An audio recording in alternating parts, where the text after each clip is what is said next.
이재현 대표를 비롯해서 가상자산 거래소들 해외 거래소 들먹이면서 우리 민간 사업자한테 규제 자꾸 하려고 하지 마라 라고 얘기하면서 온갖 대관 업무하고 언론에다가 얘기하고 하는 거 수없이 들었습니다. 앞으로 그런 주장 하지 마셔야 될 것 같아요. 귀에 듣기 좋은 소리 하는 게 사과가 아니라고요. 금융기관과 동일한 규제를 받겠다. 그건 못하겠다. 우리는 여전히 민간 사업자니까 해외 사례대로 해주세요. 이렇게 얘기할 건지 입장 분명히 밝히셔야 된다고 생각하고요. 네, 저희가 먼저 우리 존경하는 김남근 의원님 질의해 주십시오. 예, 서울 성북을에 심려를 끼쳐드린 점 진심으로 사과드립니다. 이번 사고의 최종 책임자로서 진심으로 머리 숙여 다시 한번 사과드리겠습니다.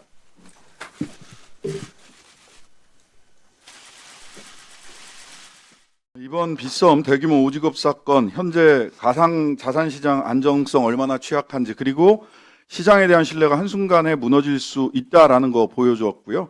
휴먼 에러, 시스템 에러, 심지어는 더 나아가서 운영체계 에러까지 한꺼번에 보여준 사건이라고 생각을 합니다. 이재현 대표를 비롯해서 가상자산 거래소들 해외 거래소 들먹이면서 우리 민간 사업자한테 규제 자꾸 하려고 하지 마라 라고 얘기하면서 온갖 대관 업무하고 언론에다가 얘기하고 하는 거 수없이 들었습니다. 앞으로 그런 주장 하지 마셔야 될 것 같아요. 사과를 하시려면 준금융기관 내지는 금융기관과 같은 규제를 받아야 된다라고 생각을 한다라고 금감 원장님도 말씀을 하셨잖아요. 그냥 추상적으로 아이고 제가 다 잘못했습니다가 아니라 이제 빗썸 같은 곳이 자산 거래소가 가상자산 거래소들이 금융기관 수준의 규제를 받겠다라고 얘기를 해야 진짜 사과예요. 제대로 된 사과를 안 하고 계시는 겁니다.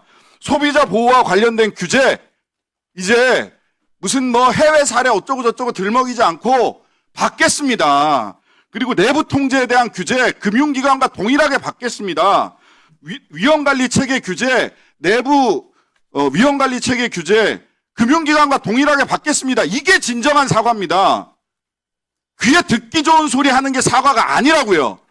저는 이재현 대표께서 지금 제 질의 끝난 다음에 제 말씀이나 여기 와 계신 분들의 뜻이 대부분 동일할 겁니다.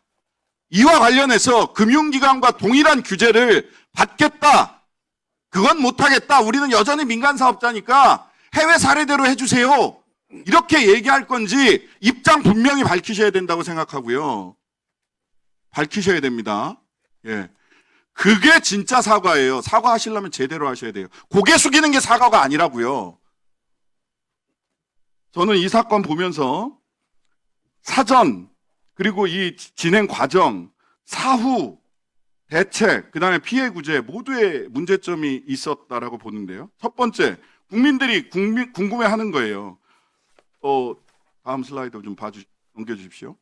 자, 인지를 19시에 했는데 자동 차단이 안 됐어요. 자동 인지도 안 되고 자동 차단도 안 되고 차단 완료가 40분이 지난 다음에 있어요. 그다음에 금감원 보고는 20시 23분인가 하여튼간에 더 늦어요. 또 1시간 정도. 공지하는 데까지 5지급부터 5시간 23분이 걸립니다. 실제로 승인과 지급 사이에 아무런 시스템이 없어요. 그죠? 그 다음에 사태가 왜 커졌냐 보면 아까도 보시다시피 중간에 패닉셀이 있었다라고 할 정도로 그죠? 보고와 차단과 보고 이런 차단 완료와 보고 요 사이에 패닉셀이 있었다라고 스스로 인정하시잖아요. 그죠? 이게 사태를 키운 거죠. 그 다음에 그 회수 및 피해 규모 관련해서 뭐 얘기를 쭉 하셨는데 그러면 피해자 구제를 어떻게 할 거냐라는 겁니다. 지금 보니까 지급 대상을 뭐 110% 지급하겠다라고 얘기를 했는데 패닉셀을 한다거나 해서 이 떨어졌을 때 저 시간 보면 9,800만 원에서 8,100만 원까지 폭락했습니다. 근데 7시 반에서 45분까지의 매도자라고만 밝혔어요. 근데 이거 보면 한 7시 조금 넘어가면서부터 매도가 슬금슬금 가다가 뚝 떨어지면서 패닉셀이 벌어진다고요. 왜 7시 30분, 45분 매도자입니까? 5지급 한때부터 이미 시장에는 영향을 끼치고 있었어요. 이 대상과 범위 늘려야 된다고 보는데 여전히 7시 30분부터 45분까지 자기 책임 범위를 축소하려고 하는 거 아니냐. 피해 어떻게 보상할 건지 조금 더 구체적으로. 자, 그럼 비선부터 먼저 답변해 보세요. 의원님 지적하신 부분 잘 인지하고 있습니다. 오지급된 상태에서 저희가 장부상의 숫자가 늘어난 부분을 탐지하고 또 이 부분에 대한 알람, 그다음에 신속한 시스템적인 대응이 부족했던 내부 통제적인 측면에서의 부분 뼈저리게 인식하고 있는 사안입니다. 저희가 말씀드린 이제 피해 규모 산정 및 이제 이용자 피해 구제와 관련해서 현재는 1,788개의 비트코인이 매도되는 시점에 발생한 이제 패닉셀과 그다음에 그로 인해 약 30여 명의 발생한 이제 강제 청산 2군데를 저희가 일단 피해 구제 대상으로 보고 있는데요.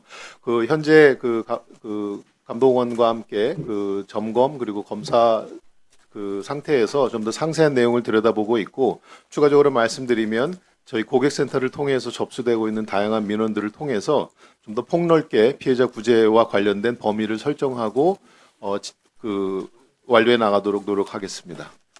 자, 이 금융기관 수준의 규제를 받겠다는 게 진정한 사과다. 그런데 거기에 대한 입장을 말씀해 주세요. 네, 저희가 특정정보금융법 그리고 2024년도 7월 19일 날 적용된 이용자보호법 이 두 개의 이제 중거법으로 저희가 지금 사업을 운영하고 있습니다. 말씀하신 것처럼 정말 이제 금융회사에 준하는 내부 통제를 저희가 목표로 계속 진행해 오고 있고, 또 지금 이제 기본법이 준비가 되면서 저희도 그러한 이제 규제 하에 사업을 진행할 부분에 대해서 만반의 준비를 하고 있습니다. 말씀하신 것처럼 금융산업 또 금융 서비스 업자에 준하는 그러한 규제와 또 감독 그리고 내부 통제 등의 여러 가지 요건들을 충실하게 갖출 것을 약속드리겠습니다. 자, 우리 금감원장님, 신장수 의원님 지지가 사전 점검 사례라든지 이런 계획에 대해서 좀 이야기해 보시죠. 먼저 이제 법이 24년 7월에 시행되기 전에 저희가 2월부터 4월까지 두 달여 동안 코인 거래소 15개 관련된 거를 전부 현장 컨설팅을 했었고요. 그 관련돼서 내부 통제 체계 구축이나 시스템 개발이 이제 미흡하다는 부분들은 그때 이미 지적했고 그거를 권고를 한 적은 있는 게 확인되고 있고요. 그다음에 25년 하반기에 업계하고 TF를 구성해서 가상자산 사업자 시스템 운영 및 관련된 모범 기준을 좀 제정해가지고 했는데, 이 부분에 관해서도 전산 시스템 고도화 관련된 부분을 좀 요구를 하곤 했었는데, 이게 이제 아마 빗썸 같은 경우에는 고도화 작업을 하고 있다는 얘기를 하고 있는 건데, 이게 상당히 늦어진 건 사실인 것 같습니다.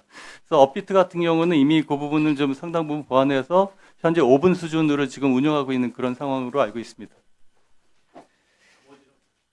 실태 조사는 이제 저희가 지금 금융위하고 금감원 FIU dak사까지 포함해가지고 긴급 대응단 지금 운영을 하고 있는데, 곧바로 현장에 투입하는 건 아마 연휴 전에 곧바로 투입해야 될 그런 상황으로 알고 있고요. 빗썸 이 부분에 관한 검사가 일정 부분 조속히 좀 나올 거라고 예상하고 있습니다. 그거 연동해서 곧바로 진행하겠습니다.